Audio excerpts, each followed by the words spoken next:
Bonjour et bienvenue en phénomène d'échange 2 GBT201. Aujourd'hui, la turbulence, cinquième capsule. On regarde la structure d'un écoulement turbulent en conduite et on va aller calculer la viscosité turbulente. Allons voir ce qu'on avait déjà vu au début. Je vous avais montré ça, un profil de vitesse et un profil de vitesse approximatif, le profil 1/7. Celui-là ne nous intéresse pas parce qu'il ne nous donne pas de détails. Le profil logarithmique, sous-couche laminaire, sous-couche tampon, c'est lui qui nous intéresse. Là. Vous voyez, on voit ces trois couches-là, là, on les voit bien, et on va voir qu'elles changent en fonction de l'intensité de la turbulence. Parce qu'on peut imaginer que si on augmente la vitesse, on augmente le nombre de Reynolds, on augmente l'intensité de la turbulence. Ces couches-là, les deux petites couches-là, la couche de turbulence, on la voit bien, on la comprend bien aussi. C'est les deux petites couches ici que sur le bord, là, qui sont un peu plus difficiles à comprendre. La couche en jaune ici, qu'on pourrait appeler la couche tampon ou d'adaptation, et la sous-couche laminaire. Donc, allons voir ici un peu. On va aller détailler cette zone-là, mais pas dans l'axe 0 jusqu'au rayon, mais on va partir de la paroi jusqu'au centre. Hein. Vous voyez, on vient d'inverser les deux zones et on part d'ici. Je pars d'ici et en plus, ce que je fais, étant donné que c'est extrêmement petit cette zone-là, là, je vais l'écrire ici, je vais la détailler sur l'axe des X de façon logarithmique. OK? Donc, la première couche ici, et c'est logarithmique évidemment de façon horizontale. Donc, la première couche ici, c'est la sous-couche laminaire. Cette zone-là, effectivement, ben, ça semble être grand, là, mais ça va de 0,1 jusqu'à 5. Et cette valeur-là, 5, c'est la valeur de cette distance-là ici. C'est une distance adimensionnelle. On va voir tantôt comment on la dimensionnalise, cette distance-là. La deuxième couche, qui semble un peu plus grande ici sur le graphe, mais parce que c'est linéaire, ici c'est logarithmique. La deuxième couche, c'est la couche d'adaptation. Et effectivement, on voit que dans cette zone-là, le comportement n'est plus le même. C'est un comportement qui a une certaine pente à l'échelle logarithmique. Et la zone turbulente, c'est une zone qui a toujours la même pente. Donc, cette zone-là la zone tampon sert à connecter la sous-couche laminaire à la couche turbulente. Vous pouvez peut-être vous poser des questions et vous dire comment ça se fait que dans un écoulement turbulent, il y a une zone laminaire. En fait, imaginez que vous approchez de très près d'une paroi. Si vous approchez très près d'une paroi, on a vu ça en phénomène d'échange 1, la, la condition limite naturelle, c'est que la vitesse est égale à 0. Ben, si la vitesse est égale à 0, il ne peut pas y avoir de turbulence. Donc effectivement, il va y avoir toujours une zone près de la paroi où il n'y aura presque pas de vitesse. Il va y avoir un très fort cisaillement, oui, mais il n'y aura pas de turbulence parce que la vitesse est très faible. D'accord? Donc, cette zone-là, elle sert à aller attacher, entre guillemets, l'écoulement à la paroi. Entre les deux, entre cette zone-là, qui est extrêmement petite, on va voir tantôt jusqu'à quel point c'est petit, et l'écoulement turbulent, il y a une couche, et bon, les gens comme von Karman et Prandtl ont trouvé, en fait, il y a plus qu'une couche ici, il y a une sous-couche laminaire, oui, et ici, il y a quelques couches d'adaptation, mais c'est un peu trop de détails pour ce qu'on veut faire. Donc, on retourne ici à nos boutons, on va aller retourner à notre présentation et on va aller voir comment on fait ça. Vous voyez, ici, j'ai détaillé un peu le profil de vitesse, une sous-couche laminaire qui est à Y+. Y+, c'est quoi? C'est ma coordonnée à partir de la paroi, mais adimensionnalisée. Sous-couche laminaire, Y+, plus petit que 5, en valeur adimensionnelle. Couche tampon entre 5 et 30. Et la couche turbulente, Y+, plus grand que 30. D'accord? Qu'est-ce que c'est que ça? Bon, on se sert d'abord de GCH200. On va aller chercher la définition du facteur de friction. c'est la force par unité de surface divisée par l'énergie cinétique. D'accord? On définit ça. Et ensuite, on va aller chercher donc F, c'est quoi? C'est une représentation de la force du taux, en fait. F sur A, c'est le taux de cisaillement à la paroi sur ça, sur l'énergie cinétique.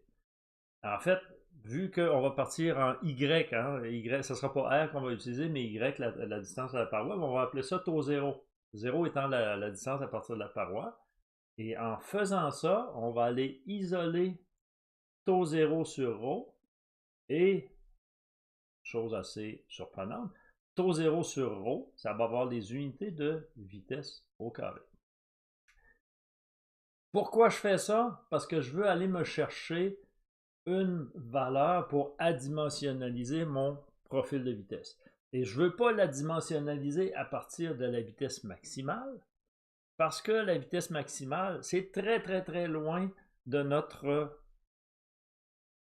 paroi. Hein? La vitesse maximale, elle est très loin. Regardez ce qu'on avait ici. Hein? Regardez notre profil. Ici, cette distance-là, là, c'est à partir de la paroi. Ça, c'est 5 et ça, c'est 30. Et la vitesse maximale est très loin. Donc, on se cherche une vitesse pour adimensionnaliser ce profil-là, mais sans s'occuper de la vitesse centrale. Bon, c'est une façon de faire pour la turbulence. Okay? Donc, retournons ici. Donc, on se sert d'une vitesse, en fait, une vitesse adimensionnelle, qu'on va appeler la vitesse de friction, qui est le rapport entre le taux de cisaillement à la paroi et ρ. Comment on va chercher le taux de cisaillement à la paroi? On va le voir tantôt, c'est assez facile. Ça va être notre V étoile qui repère, on appelle ça la vitesse de friction. D'accord?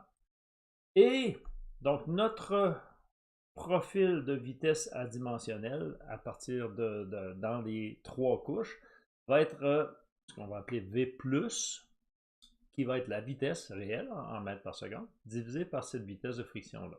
Donc, la vitesse de friction, racine de taux 0 racine de taux 0 sur ρ. OK?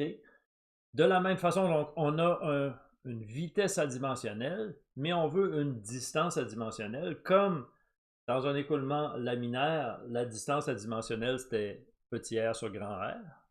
Et la vitesse adimensionnelle, c'était V sur V max. Ici, donc, on a V sur V étoile. Et notre distance adimensionnelle, ça va être quoi? Ça va être Y+, qui va être quoi? Le Y, en fait, à partir de la paroi. Donc, la distance à partir de la paroi, multiplié par V étoile, multiplié par ρ, et divisé par mu. Oups, regardez ce terme-là. ρ, V, une distance sur mu. Eh oui, ça ressemble à un nombre de Reynolds. Ça a la même forme qu'un nombre de Reynolds. Et c'est une distance adimensionnelle. OK? C'est pas le nombre de Reynolds de l'écoulement, mais c'est un nombre qui est construit exactement avec les mêmes unités que le nombre de Reynolds. OK? Et donc maintenant, on continue avec ces valeurs-là. On va aller chercher de quoi ça a l'air, ces distances-là. Le Y égale à 5, c'est quoi ces distances-là? Ben, je me prends un écoulement dans une conduite, par exemple, de l'air. OK? C'est à peu près, je mets des valeurs très approximatives ici. Donc, une conduite de transport d'air, par exemple, pour la climatisation. Une conduite circulaire de diamètre 1 mètre, dans laquelle il passe 12 mètres par seconde, 12 mètres cubes par seconde. Les densités, je mets ça à l'œil. J'obtiens un nombre de Reynolds énorme de 1 500 000. Je vais chercher, avec un nombre de Reynolds comme ça, je vais chercher sur la figure 622 dans le livre, je vais chercher le facteur de friction. C'est la même séquence que j'ai faite tantôt. À partir du facteur de friction, je vais chercher le taux 0 parce que j'ai la vitesse ici. Le V, je l'ai à partir du débit. Hein. Je suis capable d'aller chercher la vitesse à partir du débit. Donc, quand j'ai écrit ça, F égale à taux 0 sur une demi-ρ V, je suis capable donc d'aller chercher taux 0 parce que je connais F et que je connais ma vitesse. Donc, taux 0, je le connais ici. J'ai déterminé mon taux 0, parfait. C'est cette valeur-là. Donc, ma vitesse de friction, c'est racine de taux 0 sur ρ, je l'ai. OK, donc maintenant, j'ai les valeurs dont j'avais besoin ici pour aller chercher ça. Donc, j'ai ρ, j'ai V étoile, j'ai Y, j'ai mu. Donc, la distance Y plus est égal à 5, ça correspond à quoi? Ça correspond à vu que ρ fois V fois Y sur mu, c'est Y plus. Y plus égale à 5, donc on inverse l'équation. Ça me donne ceci, 5 fois 1 par 10 à moins 5 la viscosité et 0,59 qui est la vitesse de friction. Donc, ça veut dire que Y plus égale à 5 correspond, quand on isole le Y dans l'équation, correspond à quoi? 85 microns à peu près, 8,47 par 10 à la moins 5 mètres. OK? Ça, rappelez-vous, là, ça, Y plus est égal à 5. Je le transfère en Y plus égale à 5 à partir de l'équation précédente. Ça, Y plus est égal à 5, donc ça veut dire que ρ, V étoile, Y sur mu est égal à 5. J'isole mon Y et j'obtiens ceci. D'accord? Ça me dit quoi là, après tous ces calculs-là? Ça me dit que dans une conduite de 1 mètre, il y a un nombre de Reynolds de 1,5 million, la sous-couche laminaire est d'une épaisseur de moins de 100 microns. Vous voyez, dans le profil que l'on avait ici, là, cette sous-couche-là, c'est 100 microns dans la conduite que l'on avait ici. D'accord? Ça, c'est pour de l'air qui est à une grosse conduite d'air à 1,5. De l'eau, on dit, ah, ça va être bien plus grand que ça. Ben non. Une vitesse de 10 mètres par seconde, très, très fortement turbulent. Un diamètre de 1 cm. Donc, je calcule le nombre de Reynolds. Encore une fois, je mets des valeurs approximatives. L'eau, c'est à peu près 1000 m3. La viscosité, c'est à peu près ça. Ça me donne un nombre de Reynolds de 100 000. Un petit peu plus petit que tantôt. Hein. Et je recalcule encore à partir de là. Je vais calculer mon facteur de friction à partir de la figure dans le livre. Je trouve mon taux zéro qui me donne ça. Donc, je trouve V étoile qui est 0,15 m par seconde. Hein, ça n'a rien à voir avec la vitesse du centre. C'est une vitesse de friction. Donc, en Y plus est égal à 5, je vais aller isoler ça. Y plus est égal à 5, donc je vais aller chercher, puisque je connais le V étoile, je connais ρ, je connais mu, j'isole. 33 microns. Ça veut dire que la conduite, c'est turbulent et en transition jusqu'à 33 microns de la paroi. D'accord? Donc, cette sous-couche-là, on a une idée maintenant de sa valeur, de la grandeur de cette sous-couche-là.